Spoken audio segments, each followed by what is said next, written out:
ako si Rachel Miray. Ako ang reporter at director ng ikalimang grupo. Ngayon ay tatalakayin natin ang aralin kung saan ay tatalakayin natin ang kohesyong gramatikal. Ano nga ba ang kohesyong gramatikal? Ito ay salitang tulad na banghalip na nagkakawin sa mga salita, parirala at sugnay. Pag sinabi nating panghalip, ito ay pronoun in English at ang salitang nagkakawin naman ay kumbaga connection or nag-link sa salita, parirala at sugnay. Ginagamit ito upang maiwasan ng paulit-ulit na paggamit ng pangalan o salitang ginagamit sa pagpapahayag. Iniiwasan dito yung paulit-ulit na paggamit ng pangalan upang hindi ganon kapakit-pakinggan pag tayo ay nagpapahayag o lalo na kapag ito ay nakasulat. Ngayon, ang kohesyong gramatikal ay mayroong 4 na uri at yun ay ang pagpapatungkol, ellipsis, pagpapalit, at pag-unan. Ngayon, dadako muna tayo sa pagpapatungkol.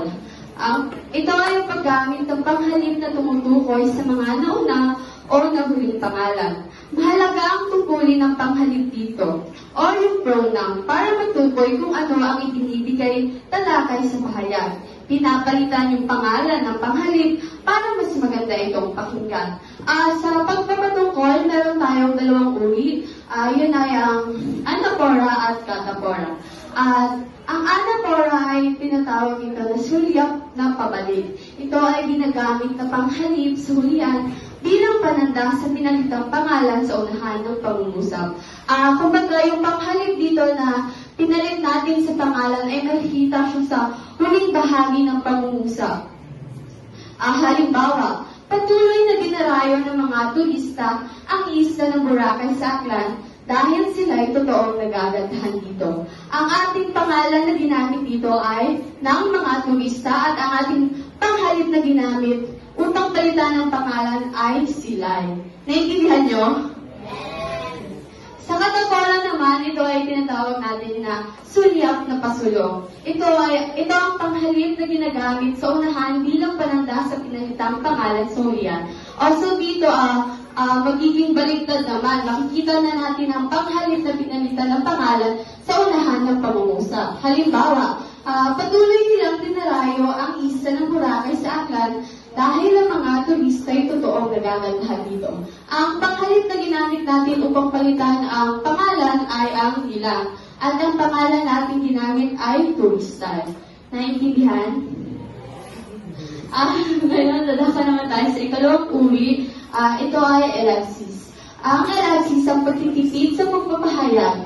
May mga salitang hindi na inilalagay o nawawala dahil naiintindihan na ito. Halimbawa, ang paglala ng kahirapan ay dahil sa mga taong katulad nila. So, yung konsepto pa lamang ng pangungusap, naiintindihan na natin kung ano ang katangian na itinutukoy dito, di ba? Naiintindihan? Ulit ha. Dito sa ellipsis, kumbaga, sa maikling salita, kahit hindi na natin pag-ibig sa pangungusap ng pahayag ay mauunawaan na base sa konteksto ng pangungusap. Kaya siya, hindi na itinutukoy, hindi na inilalagay kung ano yung tinutukoy ng katangian kasi naiintindihan naman natin. So, sa pangatlo naman, ito ay ang pagpapalit. Ang paggamit ng iba pang presensya sa pagtukoy ng isang bagay.